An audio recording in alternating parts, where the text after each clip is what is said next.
என்ன அப்படின்னு நிறைய பேர்த்த கேட்டாங்களா. ஒரு பரோட்டா மாஸ்டர்கிட்ட கேட்டாங்களா காதல்னா என்ன அப்படின்னு.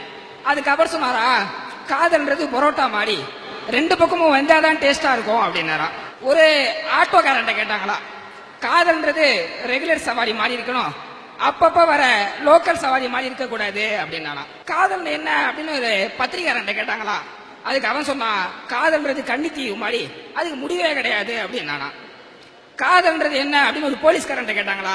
அதுக்கு அவன் சொன்னா, காதல்ன்றது மாமூல் மாதிரி, அதிகமா கிடைச்சா சந்தோஷம், கம்மியா கிடைச்சா துக்கம் அப்படின்னா. ஒரு லவ் ஃபெயிலியர் போயிட்டு காதல்னா என்ன கேட்டாங்களா. அதுக்கு அவன் சொன்னா, காதல்ன்றது கார்பரேஷன் கக்கூஸ் மாதிரி, வெளியில இருக்கவன் உள்ள ஓட துடிக்கிறான், உள்ள இருக்கவன் எப்படா வெளியில ஓடலாம் துடிக்கிறான் அப்படின்னா. காதலை பத்தி சேட்டன் பகத் அப்படின்றவரு அழகா சொன்னாரு. பொதுவா உலகம் முழுக்க காதல் ஒரே மாதிரி தான் நடக்குது. பையன் பொண்ணை காதலிப்பா, பொண்ணு பையனை காதலிப்பா, கல்யாணம் பண்ணிப்பாங்க. ஆனா இந்தியால வித்தியாசம். அந்த பையனுக்கு பொண்ணை பிடிச்சிருக்கணும், பொண்ணுக்கு பையனை பிடிச்சிருக்கணும். பையன் வீட்டுக்கு பொண்ணை பிடிக்கணும், பொண்ணு வீட்டுக்கு பையனை பிடிக்கணும். பையன் வீட்டுக்கு பொண்ணு வீட்டுடைய கலாச்சாரங்கள் பிடிச்சிருக்கணும், பொண்ணு வீட்டுக்கு பையன் வீட்டுடைய கலாச்சாரங்கள் பிடிச்சிருக்கணும். பொண்ணு வீட்டுக்கு பையன் ஜாதி ஓகேவா இருக்கணும், பையன் வீட்டுக்கு பொண்ணு வீட்டுக்கு ஜாதியா இருக்கணும். அதை தாண்டியும் இந்த கர்மம் பிடிச்ச ரெண்டு பேரும் லவ் பண்றணும். அப்பதான் இந்தியால காதல்ன்றது சாத்தியம். இவ்வளவு சிக்கலான விஷயத்த நம்ம பயலுக துடிக்கிறானுங்க காதலிக்க. பொண்ணுங்க கூட ஒரு வகையில இசைதான். கொஞ்சம் நல்லா உத்து கேளுங்க, சங்கு சத்தம் கேட்கும். சார், இப்பெல்லாம் பாத்தீங்கன்னா இளைஞர்கள் பேஸ்புக்ல பாக்குறாங்க, வாட்ஸ்அப்ல லவ் பண்றாங்க, ஸ்கைப்ல உறவு கொள்றாங்க, வீடியோ சாட்ல குழந்தை பெற்றுக்கிறாங்க. பாத்தீங்கன்னா இபேல டைவர்ஸ் வாங்கிக்கிறாங்க, OLXல புருஷனையா வித்துறாங்க. சிவன் காதலிச்சா திருவிளையாடல், பெருமாள் காதலிச்சா பெருமை, கிருஷ்ணன் காதலிச்சா லீல. ஆனா நீங்க காதலிச்சா ஈவ்டீசிங் ஆச்சு. அதை புரிஞ்சுக்காம சுத்துறீங்களா? எதுக்கு இந்த வயசுல லவ் நான் கேட்கிறேன். லவ்ன்றது என்ன ஒரு அழகான விஷயம். அது ஆனா எந்த வயசுல வரணும்? நீங்க எல்லா விஷயத்தையும் சாதிச்சதுக்கு அப்புறம் வந்தா பரவாயில்ல.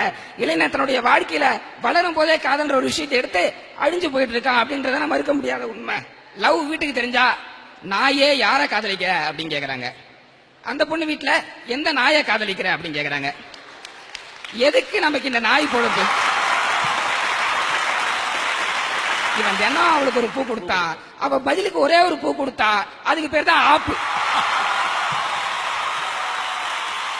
பொதுவா பசங்க பாத்தீங்கன்னா இந்த காதல்ல ரஜினிகாந்த் மாதிரி, இவங்களுக்கு காதல் எப்ப வரும் எப்படி வரும்னே தெரியாது.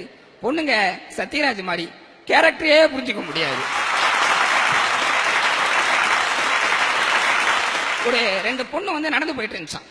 ஒரு ரெண்டு பசங்க ஃபாலோ பண்ணிட்டே போயிட்டு இருந்தானுங்களா. அந்த பொண்ணுங்க பாதிச்சான், இந்த பயலுக ரொம்ப நாளா நம்ம பின்னாடி வந்துகிட்டே இருக்கிறானுங்க, ஏதா பண்ணுவோம் அப்படின்ட்டு ராக்கி கயிறை எடுத்துட்டு அந்த ரெண்டு பையன் கையிலையும் கையில கட்டி அண்ணான்றுச்சுங்களா. உடனே நம்ம பையன் பார்த்தா, மச்சான் ஏன் தங்கச்சி நீ கட்டிக்கோ, உன் தங்கச்சி நான் கட்டிக்கிறேன். நல்ல முறை. இந்த இளைஞர்கள்லாம் எவ்வளவு விஷயத்தை பின்பற்றலாம், ஆனா அவனுங்க ஃபாலோ பண்றது காதல்ன்ற ஒரு விஷயத்த மட்டும்தான். இன்றைய இளைஞர்கள் நான் கேட்கிற விஷயம் என்னன்னா, கையில பச்சை குத்துறியே, பச்சை குத்துறது பெருசு கிடையாது. அந்த பொண்ணு உன்னை விட்டுட்டு போனதுக்கு அப்புறம் அதே பேர்ல உனக்கு ஒரு பொண்டாட்டி கிடைக்குமா? வாழ்க்கை ஃபுல்லா அதை வச்சுதானே வாழ்ந்துகிட்டு இருக்கிறோம். பழைய ஷாக்ஸ மூந்து பாக்குறதோட கொடுமையானது பழைய காதலிய ரோட்ல பாக்குறது. நீங்களா லவ் லெட்டர் பாத்தீங்கன்னா பசங்களாகட்டும் பொண்ணுங்களாகட்டும் சிலர் ஓவரா ரத்தத்துல எழுதி கொடுக்குறாங்க.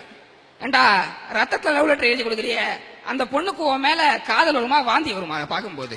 எந்த விதத்துல கொடுக்குற? எனக்கு தெரிஞ்ச ஒரு பையன் ஒரு பொண்ணு கொடுத்தா ஒரு லவ் லெட்டர், ஒரு கல்யாண பத்திரிக்கை, ஒரு கண்ணீர் அஞ்சலி போஸ்டர். அன்பே நீ என் காதலை ஏற்றுக்கொண்டால் கல்யாண பத்திரிக்கை, இல்லனா கண்ணீர் அஞ்சலி போஸ்டர் அப்படின்னா.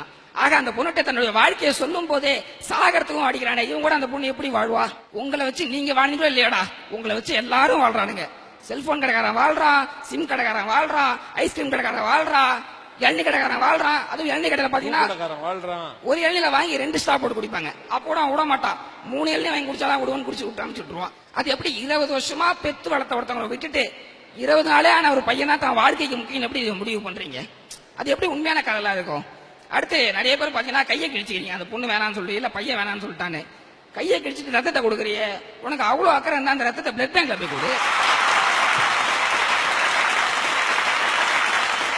எந்த பெண்ணோட அழகை இவனுக்கு பிடிச்ச அந்த பொண்ணுக்கு காதல சொல்றான். ஆனா அந்த பொண்ணு இவனை வேணான்னு சொன்ன உடனே அதே பொண்ணு மேல ஆசிட் ஊத்துறியே, மூதேவி நீலாம் உருப்படுவியா? One boy is in a village. ஒரு கிராமத்துல ஒரு பையன் இருந்தான். He have a close friend. அவனுக்கு ஒரு நெருங்கிய நண்பன் இருந்தான். The village boy love one girl. அந்த கிராமத்து பையன் ஒரு பொண்ணை காதலிச்சான். One day the love is failure. ஒரு நாள் அந்த காதல் புட்டுக்குச்சு. The friend is going to solve the problem. அந்த கிராமத்து பையன் லவ் எடுத்து சொல்ல போனான். But he not returned. அவன் திரும்ப வரவே இல்லை. Why? ஏன் தெரியுமா? Because both are escape. அவங்க ரெண்டு பேரும் ஓட்டாங்க. இன்னைக்கு லவ்லாம் இவ்வளவு கேவலமா போயிட்டு இருக்கு. தயவு செய்து இளைஞர்களே, உங்களுடைய பாதையை வேற விஷயத்துல போடுங்க. அப்துல் கலாம் உங்களை 2020 இந்தியா வல்லரசுன்னு கனவு காண சொன்னா, நீங்க காண்ற கனவோ கலர் மேலவா இருக்கிறது. இளைஞர்களே, காதலியுங்கள். காதலில் வரும் சந்தியாவை அல்ல, சிக்கலில் தவிக்கும் நாம் இந்தியாவை என்ற நேரத்தை தெரிவிச்சுக்கிறேன்.